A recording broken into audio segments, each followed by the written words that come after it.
Hey, everybody, welcome back to It Works For Me, the podcast where I share what's worked for me, whether it's overcoming challenges, staying optimistic, or just figuring life out one step at a time. I'm your host, Justin Kelly, and today's episode is going to be a little different.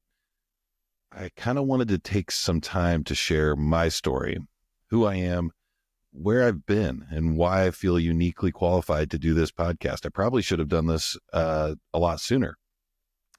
Let's be honest. Why should you take advice from me? I'm not some guru sitting on a mountaintop of success. Clearly, if you've met me personally, I've made mistakes. I've struggled, and I've been through some tough or dark times. But one thing has always carried me through is the statement, I'll figure it out. And if there's one thing I want you to take from this, it's that you can too. I was lucky. I grew up in a family full of positive, optimistic people. If you've listened to previous episodes, you've heard my mother. These are the kind of people who always found the silver lining no matter what. That mindset was ingrained in me very early on. As a kid, I just remember my mom kind of being the same way. Even if she was very stressed out, she was always very positive, and we always were able to move forward, and we were always able to figure it out. I also had amazing mentors and coaches, especially in football. They were great at teaching a winning mindset. I do wish at times that they had focused more on my personal development outside of sports, but they were young. And on the flip side, though, they did teach me a ton about discipline, resilience, and how to push through challenges.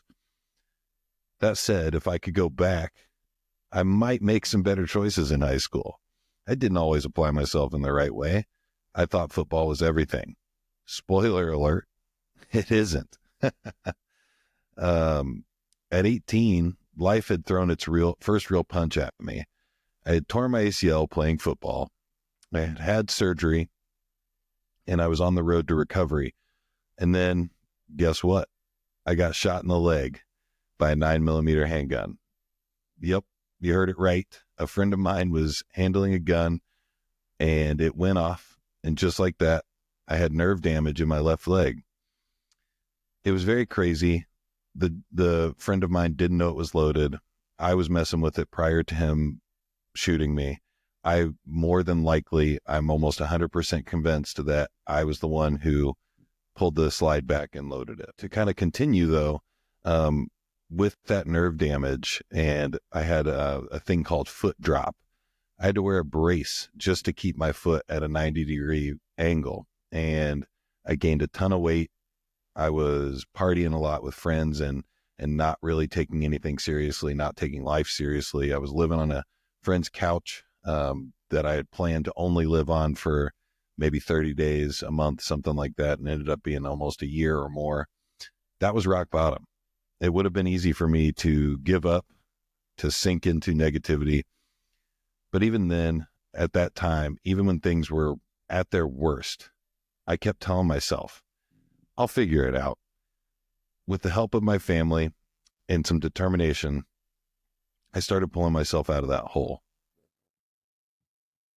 At 21, I decided to go to college. So clearly there was a lot that happened between 18 and 21, but for the most part, it was me just being stupid, not doing anything with my life. I decided to go to college. I was pumped. It was a new start, new opportunities. And at first I was crushing it. I had left alcohol partying and distractions. I had pushed them to the side, but then all of a sudden those distractions started to pull me down again. I started drinking again. I started partying again. And I started focusing more on the people in my life as opposed to school. So I stopped going to class, and eventually I took a break and I dropped out. That could have been the end, but instead it was a turning point. I got a job at BioLife Plasma Services. And for the first time in a long time at that point, I thought, I can do this. I can have a career. I might be able to build something out of this.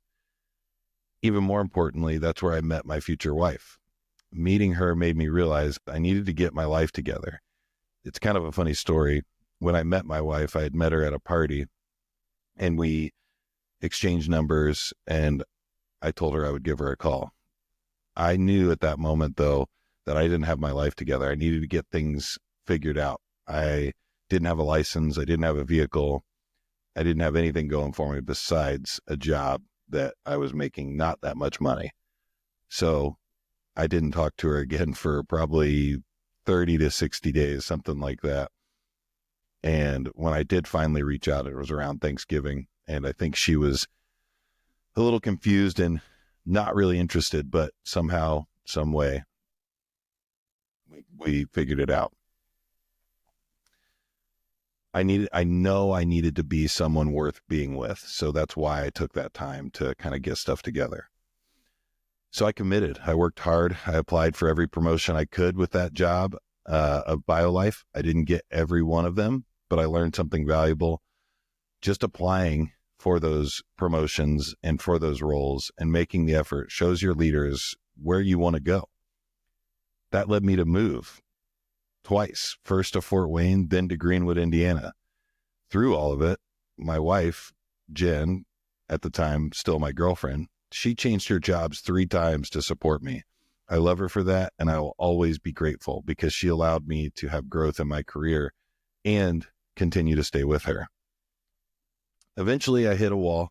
I wasn't advancing as fast as I wanted, so I took action. I started looking for jobs outside of BioLife, and I landed a role with Concentra, an occupational health company. That job kind of changed everything. My leader there, I will never forget some of the great conversations we had, and he pushed me to finish my degree. And at that point, I felt like I had something to prove. I went back to school. Most of the classes were fine. One class nearly destroyed me, and it was discrete math. Now, if you know me personally, I'm not a mathematician. I definitely don't have an engineering brain, but I swear, taking that class, I'd rather have gotten shot in the leg again. Probably not. I probably wouldn't have wanted that, but I'm telling you, that was one of the most difficult courses I ever took. And one of the funny things was the teacher and I did my best to kind of show that I was trying really hard. And I was, constantly asking questions in class. I was constantly asking for extra time with the teacher to kind of figure out things. And I think I ended up with like a 70% in the class, which isn't great. I think that would have, on the grading scale, would have been either a D plus or a C minus, depending on how that all played out. But the whole class did so terribly that 70% got curved to a B minus. So I was pretty happy. And I pushed through that class. I passed it. And with passing that class, it allowed me to graduate with my bachelor's in organizational leadership. During all of that time, going to school, building my career, working with Concentra, and learning, we were also going through some struggles personally with my wife and I. We were struggling to have a child.